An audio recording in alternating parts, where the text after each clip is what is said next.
As a kid, I was raised in a small fishing community on the eastern side of Canada, surrounded by the Gulf of St. Lawrence and the boreal forest. The entirety of the land was close to 4,000 foot square, with an even smaller number of residents sprawled over Main Street, the main road running straight through our little town, and farming houses spread widely between areas of trees that were changed to domestic residential homes when agriculture stopped being profitable. In total, our community is surrounded by a vast expanse of ocean and a seemingly endless barrage of trees that spread over 55% of Canada's entire country. I spent most of my life hunting in these woods, so you can imagine my joy when my parents got me a hunting dog. Sandy was a Shetland sheepdog, and while they are more fit to be herding and tracking sheep over grassy plains rather than rabbits and deer, it didn't stop me from taking him with me on every excursion I possibly could.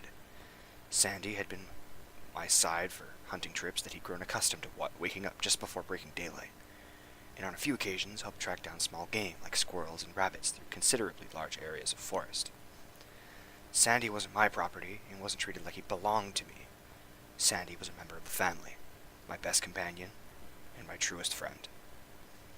I think fondly back on all the times he'd sit in the front seat of the truck without being told, ready to go for a walk in whatever part of the forest I took him to. I can honestly say that there will never be a dog that will fill the void Sandy left in my life. I find that dog lovers relate to that sentiment more than others. It was October 30th, the first day of deer hunting season. I had been talking with my family about taking Sandy, my hunting gear, and some essentials to one of the cabins my grandfather owned in his heyday, off an unmarked road a few hundred miles into the wilderness for a few days. This was met with a lot of protesting, but nothing could stop me from getting in some time looking for wild game in an area that wasn't already picked clean by illegal hunters earlier on in the month. Everything was packed in the old blue Ford, Sandy included, and a few hours of driving later, we were setting up camp in one of my grandfather's secluded old cabins. Sandy, I'm so sorry. I had spent most of the time of my life being in the wilderness. There were only a handful of times that things had gotten weird for me, but usually everything can be explained with scientific reason, of course. That's why I brushed off Sandy's weirdness in the first few nights, chalking it up to the nervousness of a dog that's capable of hearing the far-off noises of various coyotes, wolves, bears, and moose. This was untouched territory, of course. There had been plenty of time for wildlife to set up camp here. The first night was fairly normal. I had set up Sandy's bed in the corner of the living room, next to the TV that looked like it came out of the early 90s. I'd figured I'd give Sandy the option to have someplace to lie down for a while, despite the fact that he slept curled up with me 9 times out of 10. Close to 10 at night, Sandy looked straight at the wooden door and whined. I figured he needed to piss and opened the door to let him out, not worried about having my best friend stray too far from me. Instead, he just sat inside the door, looking out at the forest edge beyond the path. I, too, stood and looked for a few minutes before deciding he had just heard an errant critter close to the cabin. The rest of the night was fairly normal, and Sandy slept with me fine. The second night, I chalked up the weirdness to Sandy's stress. Earlier in the day, we had been walking a few miles through the woods beyond the house, and I thought I heard the sound of twigs cracking under something heavy. I hoped it wasn't a moose, because my shotgun wouldn't have stood a chance. But something changed in Sandy that I didn't pay close attention to at the time. He hunched himself on his hind legs, his front pressed close to the ground, his mouth pulled up over his teeth, and he growled toward nothingness. I figured we'd try hunting again later, if whatever it was had left and should be feeling up to it. But once we were inside, he didn't want to move. Even when I tried to get him to go outside, he stood at the door and cried, wailing at me to let him know that he did not want to go out there. I didn't pressure him. If he peed on the floor, so be it. Sandy never acted up before. I could excuse an accident or two, if he really didn't want to be out there. Must have been a bear, I thought, before locking the door and calling it a night. The third night is where things went to hell, and I still don't fully understand what happened. Sandy didn't eat all day. I managed to shoot a rabbit in the early morning when Sandy decided he didn't want to be outside any longer than he had to, and retired inside for the day. I cooked it up, threw a little gravy on it, and gave it to my dog.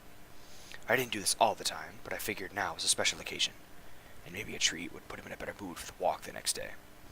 Sandy didn't touch it. He didn't so much as sniff at it.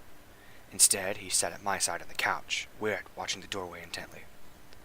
I tucked him under one of my arms, and he laid his head on my lap, eyes still locked on that door.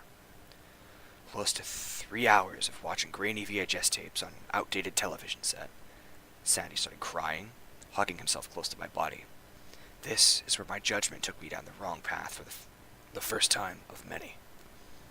I must sound silly, being my dog's protector rather than my dog being mine, but this was my family. I figured there was something out there that was scaring Sandy so bad that it was my job to do something about it.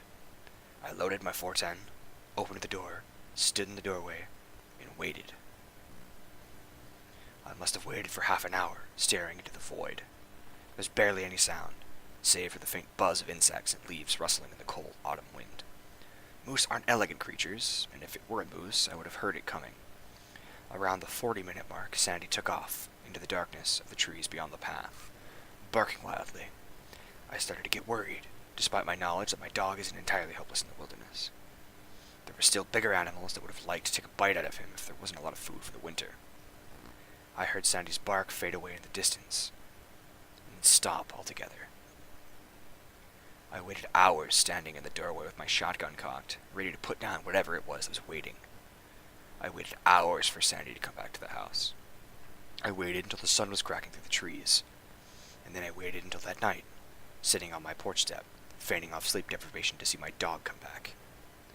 Sandy did not come back, but not for another 3 days. Fog had rolled in at that point, and it was getting darker, the night painting the sky a navy blue. Tracking over the last few days provided futile, and I started to get worried that I need to leave and find more provisions to last me the next few days. I couldn't leave Sandy up there, lost in the woods, cold and probably hungry. The thought that he might be waiting out there for me to find him and bring him back was distressing enough. I was packing the bag that hung on the coat rack next to the door, what I'd need for the next day's trip. I figured tomorrow would be the last day before I'd go into town and see if my father would help me find Sandy. He was a retired graying man, but I was sure if I brought up Sandy's name, he'd be more than willing to help me search for him. Thankfully, Sandy came back before I'd even finished that train of thought. I saw him from the window on the path that led down the main road, a few dozen feet away from the house. Normally, I'd hear him scamper to the doorway and paw at the door a few times, eager to come in. But this was different. I could see the reflection of his eyes as green pearls in the murky fog that had swamped the house. For a moment, I thought it might be an animal, but the outline of his body and the wisps of thick, low-lying clouds was unmistakable. Still, despite myself, I hesitated. There was something different about his body language. I stared out the window for a few mere moments before reason overcame my gut instinct. Sandy could be hurt, or worse. I flung the doorway open, but he didn't come right away. Instead, he stood there, watching me intently. I flung the doorway open, but he didn't come right away. Instead, he stood there, watching me intently. And when he didn't move, I whistled to him, "Here, Sandy." I coaxed him towards the door. "Here, boy." The way he moved was different.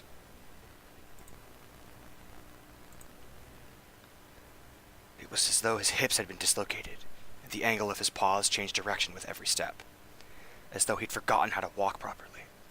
His head was bowed to the ground, but his teeth weren't bared. He didn't seem aggressive. The only way I could describe the look he gave me was sheepish, like he just got into something he wasn't supposed to, and I yelled at him for it. I thought he might hurt himself hopping up on the elevated step if he dislocated his hips, but he did just fine. His back half swung a little, oddly enough, and his paws almost folded underneath himself. But he didn't go sprawling. He sat on the step and didn't take his look off me. It wasn't until I had moved from the doorway completely, opened the door wide, and waited for him, that he moved. Straight to his bed.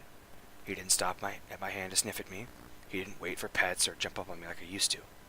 It was straight to his bed, where he sat and watched me for some time afterwards. I returned to the movie at hand. I called to him a few times, but he didn't respond. His ears didn't so much as raise to the sound of his voice, or the pat of my hand on the worn-out couch beside me. I had missed my buddy, but I wasn't about to move him physically toward me. There was something about him that I shouldn't have let him in, but I chalked it up to silliness. And a few hours later, I went to bed. The more I think back on it, I don't recall him blinking once. He sat there like a statue, and when I turned off the light, I could still see the reflection of jade green following me as I went to my room and shut the door. I could have sworn I heard him walk in the night, the sound of nails clicking against the wooden floor coming up to the door of my room. but they were slow and deliberate. They weren't like the quickness of Sandy realizing I'd gone to bed. I heard the noises stop outside my bedroom, but I didn't hear his whine. I thought nothing of it and fell into a deep sleep. When I woke up in the morning, I figured it must have been a dream. Sandy was still sitting in the upright position I left him in when I went to bed.